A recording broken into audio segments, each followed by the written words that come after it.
Hello everyone! In this video I will be talking about my latest game that I made for Screen Jam.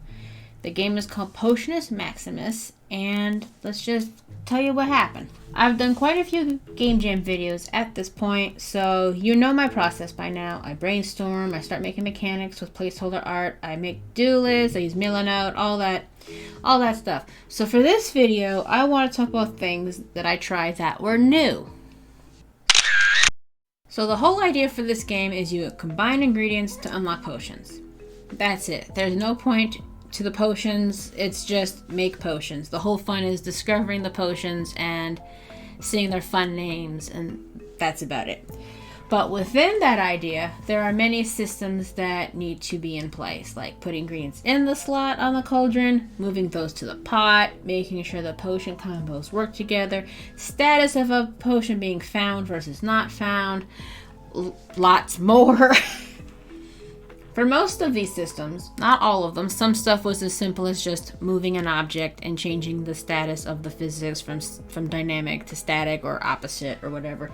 But for most of these systems, I use something I haven't used a lot until recently. Text variables. As well as my favorite kind of variable, which is saying a lot because I hate variables.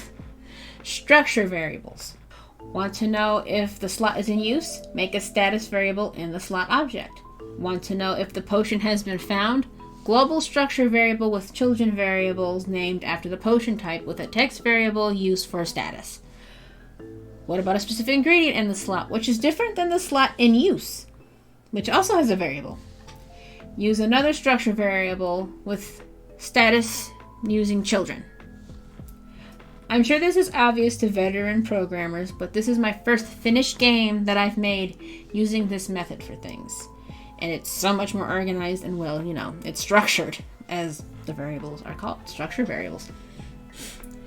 Another thing I did was not make a billion objects when it can be done in a few. A good way to contrast this is my first GDevelop game, Fluffertini's Pizza Constructor, versus this latest game. In the pizza game, each ingredient had its own object. I did this because I didn't understand you can put images within one animation and just pick frames for certain things. And I didn't know that within the level editor, you can change which animation is on the screen by just changing the number. So I thought you had to make a new object each time. For this game, all ingredients was one object, all potions was one object, all ingredients on the scroll was one object. There are more, but you get the picture. Ingredients alone would have been 20 objects, but I've since learned a lot about GDevelop since Pizza Game, so this was much more efficient and much easier to put together. As for how did I put a potion together, here is a clip of me showing you the back end of what I did. Alrighty, so if you want me to explain how I make potions, it is basically I have a couple of variables. So one is a potion status variable that tells you whether a potion has been made before or not. And then we have an ingredients collision variable, which tells you whether or not it is in the slot or not, which is different than the slot being occupied. And for that one, it is also a structure, and you will have each individual ingredient within that structure. So this is the fungal potion, and the potion status for fungal is an A, which is not available. And then we have all the ingredients. So we have thorns and red mushroom, inky mushroom, and blue mushroom. And the status for those has to be in slot. And there's only 4 slots, so you can't really mess it up. And then once you click the Make Potion button, and it's at the trigger once, it will change the variable that was once an A to new. And then we'll have these things happen, which are mostly having to do with like sounds and an external layout, which will pop up and show what potion you just made. And it'll like deactivate the buttons on the potion things, so you can't interact with it until you take the potion off the screen.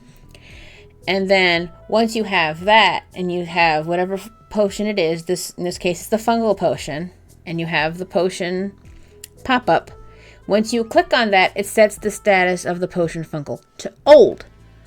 It also adds to the total potions 1, and this will only do it once. And once you have all the potions, a thing will say that you've completed the game. And when it's old, you will still have the same like ingredient list. The collision, mushroom, thorns, inky, that's all the same. But the status is now old. And then instead of it popping up and saying, you found a new potion, it will instead tell you you've already made the potion with this text right here. And the text shakes and it waits a couple seconds before it deletes. But that's pretty much all it is just a few variables, and that's it. But for the first time, I had a game play tested before releasing it, and it was a lot of help. My boyfriend was really nice and helped me out by testing the game out. First, when I was showing him stuff, he suggested that hints might be a good idea because it's kind of overwhelming to just click on stuff and hope it makes a potion. So I added hints. He suggested riddles, which I was a little prickly to because I personally hate riddles. I can't solve them. But I thought about it and figured it would fit the theme of a witch's cauldron to have riddles, so I wrote 10 riddles. 1 for each potion. Then after he play tested the game, he said it would be nice if the riddles went away after you solved the potion. So I implemented that as well.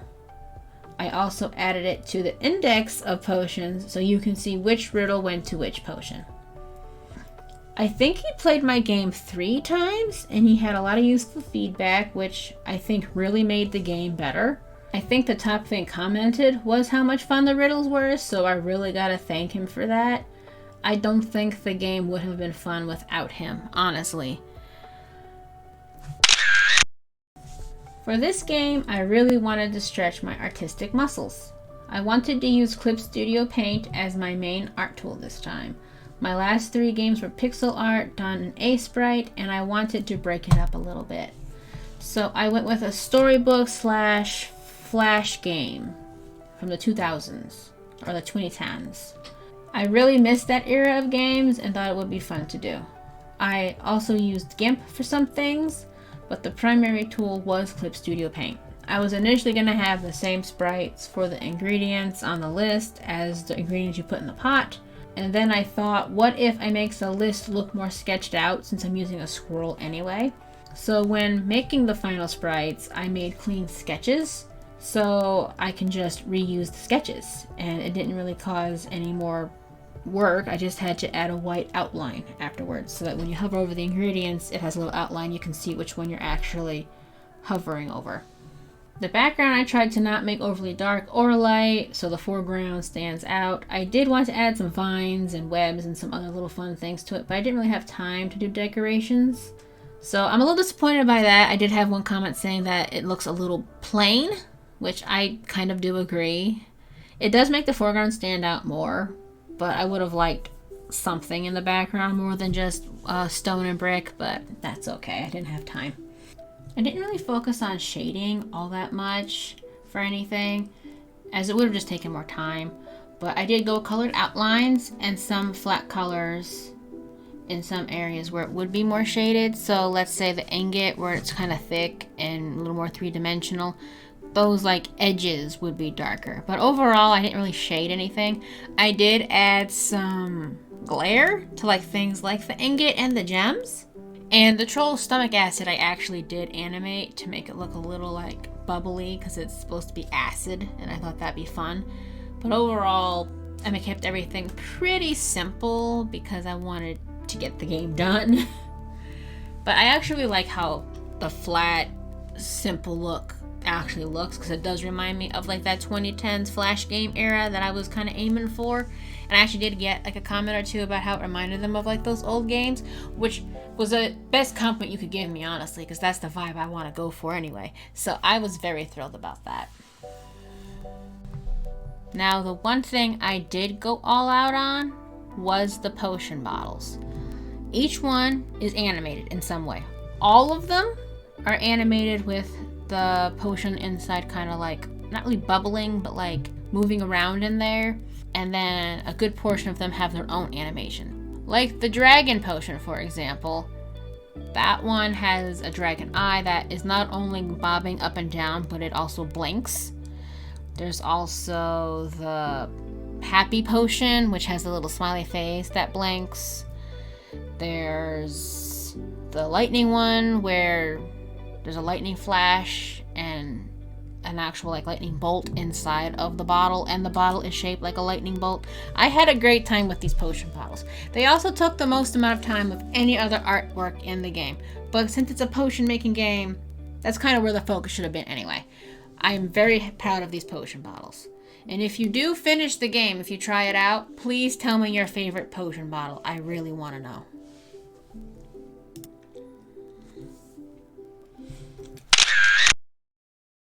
I quite enjoyed the sounds for this game. It's my debut as a voice actor.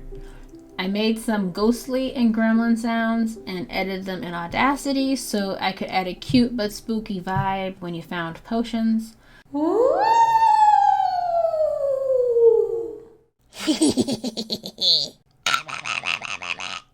I also assigned the sounds to a number using a variable so they would be randomized. And I randomized the pitch to make the sounds go further. They are assigned to a number, so sometimes you don't get the sound when you find a potion. But when you do get the sound, they're quite fun. I'm really proud of them. I also learned that Opera Browser does not like MP3s for web builds. I was told to switch to OGG or Wave, and when I did that, it fixed it. So that's just an FYI if you want to do web builds. Just don't use MP3s if you want it to work in Opera. I also had a weird complaint before I fixed the sounds in Safari that the music started 3 minutes late. So I don't know what that was about either. But as far as I know, everything works now. Hopefully. I know it works in Opera. I don't use Safari. I got the other sounds and music online. I've created them all in the game and on the itch page. I did edit them down and convert them to other formats, all of which was done in Audacity. Okay, so here is my final one. And the page is very simple. I have the credits and stuff, screenshots. This is the game.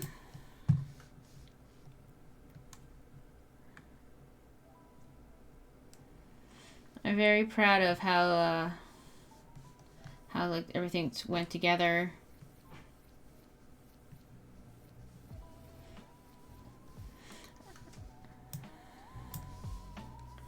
So we have the credits. Also, this is the first Game Jam game where I actually managed to have a tweened menu, which is very, very exciting. Here's the tutorial.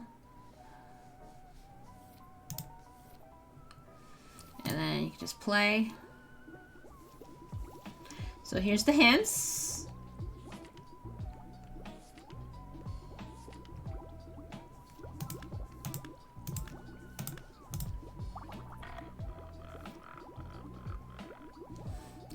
You click on it, and then the index, it'll show you the potion recipe, and the name of the potion. Plus, I got to reuse all these animations that I did. Let's see. Let's do another one. Fluttering luck hops off the scale. Frick. It's been a while. What does that mean? Fluttering luck hops off the scale. That?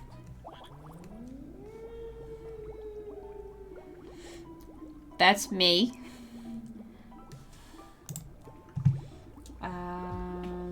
Let's find another one, and then that'll be it. I don't want to spoil all of them. Bubbles shine with silk in your eye.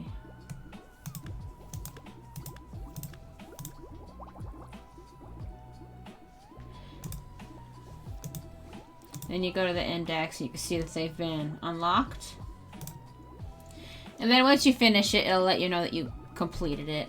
But that is the whole game, pretty much. I'm very proud of the sound design. I'm very proud of the aesthetic that I got. I also like that each one has like the name of the ingredient, because some might not be obvious. Like that, like this is not entirely obvious. It could be a bear claw, it could be a cat claw, it could be a paw of something else. This isn't really obvious, and it's goblin hair, eye of newt, nightshade berries, troll stomach acid. And I like that it has like, the papery sounds. I really like how this turned out. I'm also really proud of how the fire came out. The fire throughout the whole game was not very nice, and then I did this at the end, and I'm really happy I changed the fire because it looks quite nice. Also, a little detail. Now on to how I ranked. So there was, at the start, over 1,000, but a lot of people got, like, removed. You know, they weren't actually, like, doing right.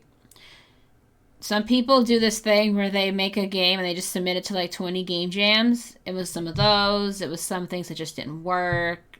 I think people get disqualified. You know, a lot of people get kicked out for different reasons. But at the end, there was 955 entries. And also remember, a lot of these people are working in teams. Not everyone is working by themselves the way I do. And I got very, very low for horror, which I expected because this is technically a horror jam. But I don't really like horror, so I just went with something Halloween-y instead. So horror, it got terrible. Story, I mean, it got all right considering how many, but it wasn't, there is no story, so I don't expect that. Aesthetics got 214. Creativity got 214, which, I mean, fair. It's a potion making game. There's literally another game that's almost exactly like mine, except for it didn't have hints. That was the only difference. Enjoyment, or best game, 178. Which, considering the amount of entries, that's not bad.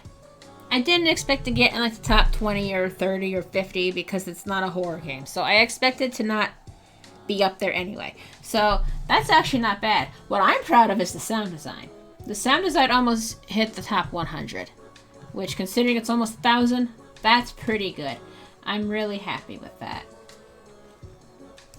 So that's how I did, and I'm very happy with how it turned out. Because like I said, it's a horror game jam. I did not make a horror game. Also, testing the games is hard because I personally hate horror games. So trying to find games that are cute but aren't going to trick me into jump scares was very difficult. But yeah, so that is the game. I had a bunch of really nice comments. Only one person couldn't find any potions, and I was actually kind of disappointed because I worked so hard and I'm like, oh, you couldn't find any? I'm sorry. That made me feel bad. But, yeah, I hope you enjoyed. I hope you try my game out. I did show you a couple of the potions, so you have a head start. It's free to play. It's here. I'm proud of it. Is it like the most creative game ever made? No, but I don't care because I like it and I'm proud of it anyway. So, yeah. Thank you all for watching, and I hope you have a good rest of your day. If you like everything, you know, the annoying like, subscribe, comment. Apparently there's a new hype feature. I don't know if I get that, but if I do have the hype feature, feel free to hype me up. I don't even know if that applies to me, but go for it if you want. Alright, have a good rest of your day. Bye!